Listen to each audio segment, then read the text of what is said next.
Hello there, today I am here to talk to you about the books I read in the second half of September. I actually had a really good reading time. I got quite a few books done and there are two in here that have gone straight on to my favourites of the year list. So that's really exciting because, as people who have been here for a while will know, things have been quite slow in terms of picking up favourite reads this year. Really needed that boost. But anyway, as I say, I got quite a few done, so I'll get straight into it. The first book I finished in the second half of the month was The Widow by Fiona Barton. I haven't got a physical copy because I listened to this on audiobook. This is a crime kind of book. It's not really a thriller, it's not really a mystery because there's not really a big twist or reveal in it. It's basically following the widow of a man who was accused of killing a young girl, and it's in the aftermath of her husband's death. She ends up talking to a magazine for the first time and sort of revealing her side of the story, and we also get her perspective on what it was like and how she kind of had to stick by him and it was really difficult for her. And we flip between the present with this interview and also go back and look at the case and how her husband came under suspicion and what the evidence was. We don't know throughout whether it was him, and we know that he's died with a lot of stigma and people think that he was the murderer all along. I only picked this up because it was on the daily deals. It's not something that would interest me otherwise. I just thought it would be a kind of easy thing to listen to, and it was. I quite enjoyed the process of listening to it. It didn't blow me away. It's not my kind of thing, and if I did pick it up as a physical book, I probably wouldn't have bothered reading it. But because I was listening to it on audio, it was just a gentle, easy to follow kind of book. I went into this not knowing anything, but from looking at other reviews, I think it was kind of marketed as a Girl on the Train, Gone Girl type mystery thriller. And a lot of people seem to be quite disappointed, and I can understand why, because as I say, there's no thrilling element to this. There's no big mystery, there's no big reveal. It is just straight out what it says it is. It's more of a character study on what it's like to be the widow of someone who is accused of murder. Whether he's done it or not is kind of irrelevant. Obviously we do find out, but it's not really the focus of the book. It's very much just about Jean, the widow, and her experiences.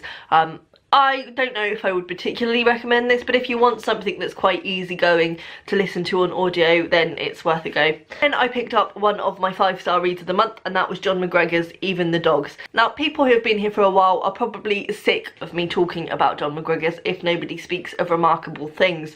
It is by far probably one of my favourite books still, and I think it will remain in that position. It's just a phenomenal book. But since then, I haven't had the best experiences with John McGregor. I read his short story collection, This Isn't the Sort of Thing That Happens to Someone Like You, and it kind of didn't stick in my mind, but I've spoken about it before. I did read it when I was really very unwell, so I was kind of delirious and not really taking it in, so I would like to revisit that at some point. But then at the start of this year I read his other book, So Many Ways to Begin, and was really underwhelmed by it, and it just didn't have the vivacious John McGregor style that I love so much. This completely did. It's phenomenal.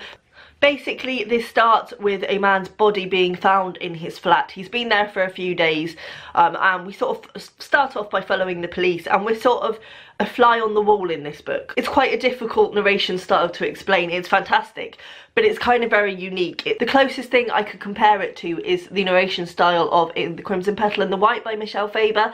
This sort of, it's not second person, but it's kind of putting you in the story. It's like you are a fly sort of zipping about, and let's go over here and let's look here, or what do we see here. It's really unique and strange, but it completely draws you in, and it's fantastic. So you go from sort of overlooking the police, looking around this scene and trying to find out what happened. You then follow a man called Danny who knew the man who has died, and we follow him for a few chapters, and basically he is living on the streets. He is doing heroin, and he knows this man's daughter, so he goes on a quest to find her, but he can't find her anywhere, and everyone seems to have disappeared. And it's sort of, he goes to all the haunts of these homeless people and the shelters and the food banks and everything like that, and he can't find anyone. So I really enjoyed Danny's character, actually. I think the part where we were following him was probably my favourite part, mainly because it's the only part where you really follow one character for a long time. And then throughout the rest of the book we're flitting around everybody in this homeless group, and the man who has died, I think he's called John, but I might be wrong, I can't quite remember. but I think he's called John. We'll call him John for the sake of this. So John, who has died, he obviously had a flat because he was found there, but he had befriended all these homeless people. He himself didn't do heroin, but he was a heavy drinker. He basically let them use his flat and everything like that as long as they went out to buy him food or buy him alcohol. So all of the people who we meet in this story knew John in some way and were affected by his death in some way. For most of the novel, it's about them trying to find each other, and it really just expresses perfectly the loneliness of the situation that they were all in. Even John, he's died, he's been there for a few days and nobody found him. You know, he gave his home to these homeless people and yet nobody really cared enough about him to actually find out if he was okay. They're all quite isolated and they're all struggling to reach out and find each other. And then we come round to obviously finding out what happened to John and going through the inquest and everything like that. And it's fantastic. The writing in this is the John McGregor I love. And I would actually say, I've always said If Nobody Speaks of Remarkable Things is a quite niche book. I think if you don't get it, you would absolutely hate it. But if you get it, it's just the best thing you've ever read. This, I would say, is much more accessible. It's not quite as experimental. It does experiment, and there are a lot of incidences where sentences are sort of half finished. That happens a lot. And I think a lot of people probably wouldn't like that, but I really did like it. I think it made it really conversational and it kept the pace going, and it was just really fantastic. I adored this book. I would genuinely recommend it, especially if you haven't delved into John McGregor. I would say this is a fantastic place to start. I think, as I say, it's more accessible. There's much more of a altogether plot, even though the plot with John McGregor isn't ever the focus. There is a plot driving this one, whereas in If Nobody Speaks of Remarkable Things, there isn't so much, and I think that puts a lot of people off. So just probably go and read this because it is very good. Then I read Specials by Scott Westerfeld. This was my YA pick for the month. I have to say I was a little bit disappointed with this one. This is the third in a series, which is the, I don't know what it's called, the Uglies series, I suppose. And I enjoyed the first two because I think it looks in a very interesting way at how beauty is perceived by teenagers and how beauty standards are put on their shoulders and the damage that that can do. But this one, I just felt like it was the same thing I always get with series, especially YA series, is that by the third book, the plots just run dry. There's just nowhere else to go. It was just kind of weak. It was the same old thing, and I didn't really like it at all. Sadly, yeah, it was a flat ending to the series. I don't know whether it's because I didn't read the other one that long ago. I normally like to leave it about a year between reading books from series just because otherwise I do find them a bit samey. I did read Pretties of this series in May, so it hasn't been that long, but I think I probably would have had the same experience with this whenever I read it. It didn't need to be part of the series, I don't think. It just kind of was a book too many for me, so I didn't love that one. I gave it 3 stars, but yeah, I wasn't that fussed. Then I read my other amazing read of this month, which was Girls Will Be Girls by Emma O'Toole.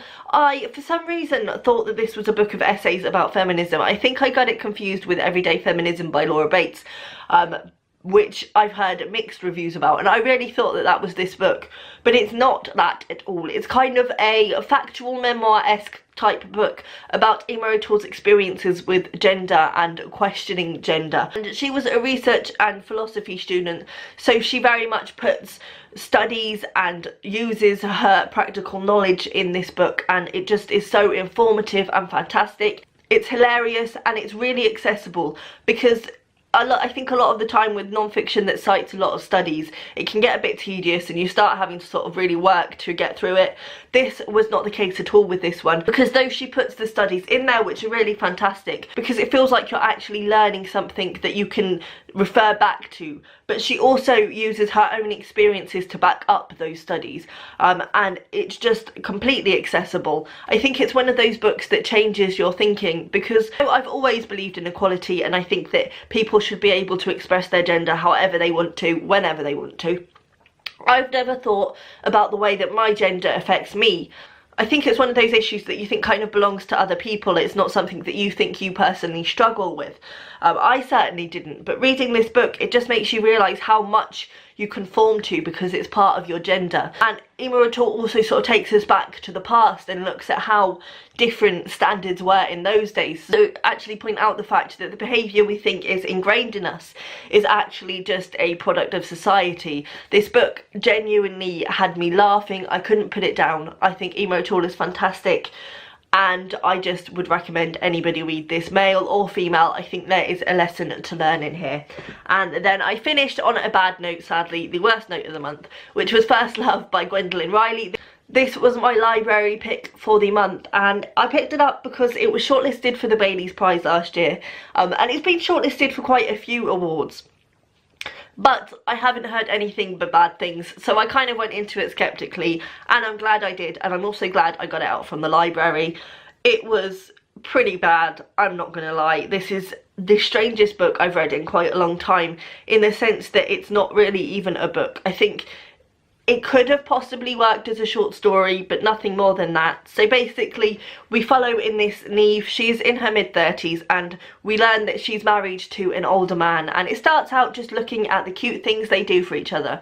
And then we start flitting back to Neve's past and seeing that she had an abusive relationship with her father. We look at her failed relationship and her alcoholism to kind of cope with what's happened to her, and then we come back to her marriage and realise that all is not as it seems. Her husband Edwin is quite manipulative and verbally abusive towards her. He never actually physically hurts her, but he's very manipulative and he kind of snaps for no reason.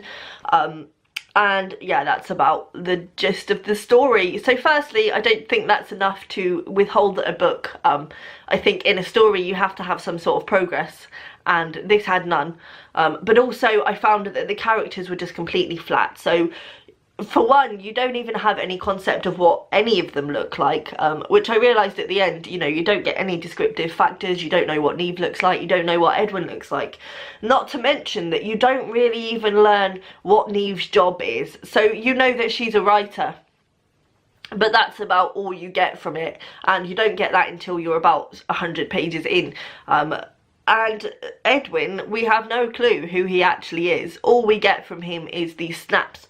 And because we don't know who these people are, they're just completely flat characters. You can't get behind their struggle. It just is a surface struggle. There's no depth to it. And because of that, I found that the actions and the speech between them was just completely contrived and unrealistic. I just didn't care. I didn't care, and I think that's really worrying in a book of this nature, that I was not bothered. I've heard a lot of people compare this to A Little Life, and I can really see why, because it's the same kind of gratuitous just misery, but on characters that have no real depth. So it kind of just falls completely flat. It's a really shallow book. I just felt like there was no depth to it, and I just did not enjoy it. I don't really know why it's been nominated for awards at all. Yeah, 2 stars. It was one of the worst books that I've read this year, I'm afraid. So all in all, it was a good month, even though it ended on a really flat note. I think the rest of the month was enough to boost it right up there as a really good reading month. Please let me know down below what you've been reading, and I will see you next time. Bye.